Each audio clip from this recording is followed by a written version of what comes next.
Thank you, Murray. Thank you, Margaret and Paul, for having me back.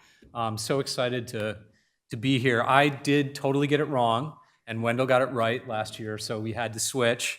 But we'll see. Next year, he could be totally wrong again.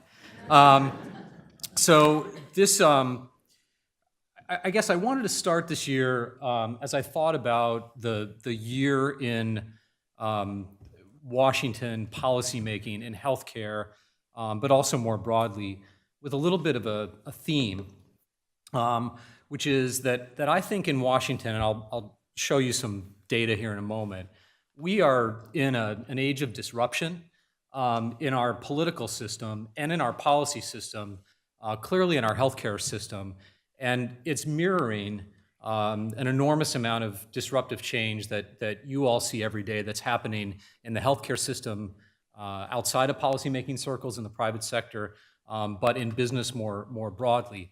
So I want to talk about that as a theme, both in terms of explaining where I think we are, or maybe with our political system and our policymaking, and then specifically in terms of healthcare. Second, I want to talk a little bit about how Congress fits within that, and why I think Wendell is right, that this is going to be a very challenging year for there to be a lot of change from a legislative standpoint. I think it is going to be one where, because Congress is so divided, because in fact they've done the things they kind of have to do in this bill that Wendell described on the Medicare extenders, Congress is probably going to play, as I call it, kind of small ball in healthcare. And I don't mean to minimize the issue of opioids, but in terms of major reforms getting done, we're probably going to see a relatively narrow focus. I agree with Wendell on that. And then I want to talk about this disruption in terms of health policy specifically. But again, sort of sticking with the theme, at least to sort of describing it, and again, I think everyone here who's in the delivery of healthcare is seeing this, and this is not just healthcare specific, but what has given rise to this? We have an entrenched system, dissatisfied public, and little innovation, which leads to direct-to-consumer, a promise of better service, aggressive insurgents, competition, and then the establishment sort of fights back. And look, here's just a number of companies that are doing this, and I know we're going to have a disruption panel tomorrow, but everybody from to Lyft, SoulCycle, Warby Parker, where you can order your glasses, it just all of these trends, and a lot of it accelerated by technology. And guess what? We have a very disruptive, and I say disruptive, totally neutral, good or bad. I mean, many of these technologies are disrupting our economy for the better. But the president and the way he is conducting his presidency, I believe, is very much, if you think about it in this way, a product of our times, and he is also changing the times. Now, Wendell and others who are in the fight may disagree, but let me talk a little bit about it. So why are we in this age of disruption? Well, one, the nation itself is changing. If you think about it back in the 50s and 60s, in terms of TV shows, Father Knows Best, we're now in an era of Modern Family. We've got a much more diverse country, more immigrants, more children born out of wedlock, and wealth is much more concentrated than it was back in that era. The pace of technology, and you see this also, is also changing. This is how much time it took to reach 100 million users worldwide. The telephone, nearly 70 years, and Candy Crush, less than a year. So, you know, you could see this in terms of the enormous amount of technological innovation accelerating disruptors in our economy. And this all starts to pull through with our politics too, but we also see, you know, some of the core institutions that used to anchor us back in the days of Father Knows Best: marriage, religion, union membership, trust in government, 65% to 20% today compared to back then. So basically, you've seen these anchor institutions, and that's led to disruption as well. We've also had in the media, I think, mirroring some of this, a little bit of a fault too. We've gone from a media that used to inform us, and Walter Cronkite in the 1970s being the most trusted man in America, to a media now that affirms our beliefs. And if any of you have been on Capitol Hill, Wendell can back me up on this. it's amazing to me when I take a client into Republican offices, I think it must be a resolution or an act of Congress that you passed. Every Republican office watches Fox News, and every Democratic office watches MSNBC or CNN. And for those of you who go to Washington, you tell me if you see a Republican who watches MSNBC, let me know. But the trust in the media, particularly among Republicans, and this is why the Trump attack on the media is so effective with his base, has also gone down. And then I think our politicians are a little bit to blame as well. Remember, President Obama said that if you liked your health care plan, you could keep it. Dick Cheney said we'll be greeted as liberators in Iraq. Remember this statement. And all the way back to no new taxes. So politicians have also lost our trust. And the disruption in the political system is not, I think, an accident. If you look at the last 5 of the last 6 elections have been change elections, including when Wendell's boss, Mrs. Pelosi, became Speaker, and then when she lost it. And this is a reflection, if you look at the country now back to really over the last decade, we were in this sustained period of voters saying that the country is on the wrong track. And in the exit polls for the 2016 election, when you asked which candidate attribute or quality mattered most, 39% said change, compared to 22% that said the right experience, and 20% said good judgment. So you can see that we are in an age of very disruptive politics, just if you look back at the data. And by the way, I'll go back to it, it's not new with Donald Trump. This is a partisan gap. This is basically the people in your own party who approve of you compared to the people who disapprove, between your own party and the other party. So when you go back to Reagan and Bush, the gap was about 40%. It took a 20% jump with Bill Clinton and another 20% jump with Obama. And yes, Donald Trump is the president who's back to Eisenhower, the most polarizing by this measure. But this is a trend that's been growing and is continued. And so, yes, Donald Trump is in my era, we're in an era of disruption, and he is the disruptor in chief. And again, I'm sure we have some Trump supporters, and I'm sure we have some non-Trump supporters and some Trump opponents. But the fact is that he has been conducting himself in a very different way. And if you think about some of these attributes of these companies that have taken advantage, Twitter is, to me, the greatest example of just direct-to-consumer marketing. And remember, he put in place a former military man, General Kelly, and before he put in place Kelly, he was averaging a little bit over or just under 6 tweets a day. And after he put this disciplinarian in charge as his chief of staff, that went up to 8.28 tweets a day. So the disruption will continue. This next slide is a little bit of a Rorschach test. I'm not going to ask you whether you are a Trump supporter or not a Trump supporter, but we'll know by whether there are more cheers or groans in the room. The fact is, we're about a quarter into the first term.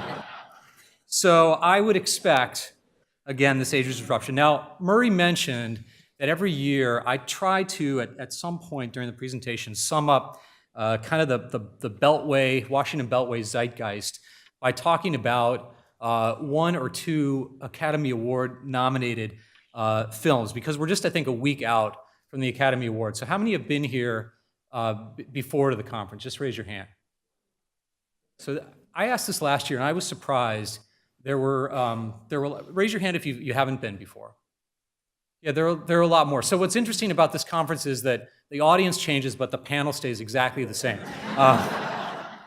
But anyway, what I've tried to do is sum it up. And there were a couple of nominees this year that I thought, again, in this sort of age disruption and the president being at the center of it. So the first one was a wonderful portrayal by Gary Oldman of Winston Churchill, a leader who was defiant and underestimated, but who succeeded because of his brilliance against all odds, or as Democrats call it, this is my Oscar, as Democrats call it, the darkest hour. Also overshadowing the president, and this is a thread that's going to run through, we don't know where it's going to go, but this Russia investigation, and Bob Mueller leading this investigation into what we saw last week, an indictment of these shadowy Russian operatives that are seeking to influence US elections. He's obviously tracing this phantom thread. The other thing that's dominated, I talked about Twitter, is this war with the media. We have a great movie, The Post, out, or as Trump calls it, fake news. But I think for the establishment, there's one title. The content of the movie is different, but there's one title that really sums up, I think, how both the Republican and the Democratic establishment thinks this presidency is going, and that's Baby Driver. So anyway, where are we going from here? Here's my belief. I've got 10 minutes. I'll get through it. Is that I think when you look at the first year, both sides, both Republicans and the Trump administration and the Democrats and the opponents, look at factors and think they're winning. The president sees some significant first-year accomplishments, despite the critique that Wendell gave. Tax reform, I think, is going to be a big winner politically. As part of that bill, Anwar, they repealed the individual mandate. It was a very unpopular provision. We've seen a reduction in border crossing and other things. So the president looks at this and says, I'm winning. And by the way, the president's approval in his own party at this point is 87%. This is in the same field as Reagan and Bush. So, you look at these data points and the president is doing well with his own party. Now, the Democrats look at a lot of factors and they see an anti-Trump tide rising. I think Bill talked about this earlier, but if you look at the first column, when you had these major disruptions in 2006, 2010, 1994, when the president's approval rating was at 39, 45, 46%, you had swings in seats in the 30s, 50, 60 range, and the president's current approval is about 40%. You've got 400, almost 500 candidates who filed to run. The average number of candidates who filed to run is about 179 in previous elections, and Democrats look at these off-year gains that they're making, and the generic polls are doing well. And the other thing they look at, too, is that I showed the president's doing well with his own party, but the president's not expanding his base if you look at approval by other party and independents. So that's a little bit of the presidential zeitgeist. Congress, this ironically was a picture that was taken at the congressional baseball game right after Leader Scalise from Louisiana was shot as he was practicing for the game. And you see Mrs. Pelosi even wearing an LSU t-shirt. But this picture of unity is really not the fact of what's been happening in Congress, despite the bipartisan balanced budget. Look at this. We've had more party line votes in this Congress than we've had in a long, long time. And the frequency of party line votes as a percentage of all unanimous votes taken is increasing. And then I've showed this slide before, but since there's new folks here, the National Journal used to do this analysis of voting patterns, just to show you some of the division. It's not just in the presidency or just in the country, but the Congress is a reflection of this. Back when I first started working on the Hill, there were about 250 members. They looked at these top votes that overlapped in the House Democratic Caucus and the House Republican Caucus, that their votes on these major votes overlapped. Wendell was there probably back in when there were 344. And then in 2002, it was down to 137. In 2012, it was down to 13. And the last year they did the analysis, it was down to 4. And I bet now it'd probably be down to 0. So the middle in Washington is disappearing. And the other factor that's huge is the fact that you now have all these folks who are really, really new. 72% of Republicans and 52% of Democrats before Donald Trump was elected who are currently in Congress had never served under a Republican president. And I think I've got to update my number. I do think now it's about 51 members who've announced their retirement so far. So that number is going to continue. And if you look at the Affordable Care Act, I mean, this was just a few years ago. Only 44% of the House was there when it was passed and 63% of the Senate. So, you've got new folks as well compounding that. So quickly on healthcare in my final few minutes, I want to talk kind of both short term where I see things going, but I know Wendell covered that well, and so I'll be very brief. And then I want to mention a little bit in terms of our disruptive age in health policy, where we may be going not in the next few months future, but in the next few years future. So I'm not going to talk about these, but I'll be around. I'm happy to talk with folks. I think there are 10 at least trends in terms of healthcare disruption that are influencing policy in Washington, being influenced by policy, or in some cases being completely ignored by policymakers. Rising health costs, growing out of pocket, innovations in things like immunotherapy, genomics, diagnostics, you could add big data to that. Consolidation, both vertical and horizontal. You look at the CVS-Aetna merger and you look at the other mergers happening in the provider industry. This march toward value-based care, which is one area where I think the parties do agree, rising consumerism, technology-driven change, the opioid crisis, which I think is being given a lot of attention, and new players and new disruptors, and these are just some of them. But when you think about some of the companies we talked about earlier, and I have Uber and others on there who are looking at things like non-emergency medical transport and getting into the healthcare area, Castlight, Oscar, ZocDoc, some of these other companies that are in the telehealth space or the scheduling space, they're very much disrupting. And when I walk around the halls of Congress now, as opposed to 10 or 15 years ago, these are the folks who are there now because a lot of the changes are impacting them, and they're changing the healthcare sector. Wendell talked about what was done in 2017 and 18, so I'm not going to spend an enormous amount of time on it, but after what I call the Republican repeal and replace debacle, in part because I was wrong about their ability to succeed in repealing the Obamacare. I thought, having voted on it 60-something times, they might be able to get it done again.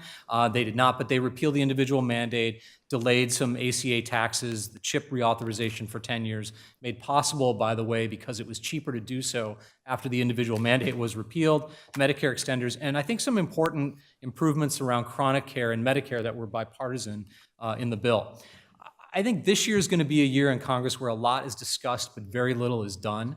A lot of focus on drug pricing, but frankly, the pharmaceutical industry has done a good job of expanding that to sort of focus on the 340B program. For those of you in the hospital sector, I think there will be a lot of scrutiny of that program, which has grown, a lot of scrutiny of the supply chain, and a lot of focus on drug prices, but how much will get done, I don't know. The speakers talked about entitlement reform. That, along with repeal and replace, is probably a non-starter as well. And market stability, Wendell commented on, I agree. I think because of the abortion and life-related issues and other things, it's going to be difficult. The thing I want to close on is I have 5 more minutes? Okay, I'm just going to take 1 or 2. The thing I want to close on is not where we may be going next year, but where we may be going longer term. And I want to say we just had a new Secretary of Health and Human Services confirmed by the Senate, Alex Azar. And I think as Congress gets bottled up, and maybe we'll do some things around drug pricing, maybe may do some things around opioids, maybe. I think the administration is going to look to be active within their current authority. So if you look at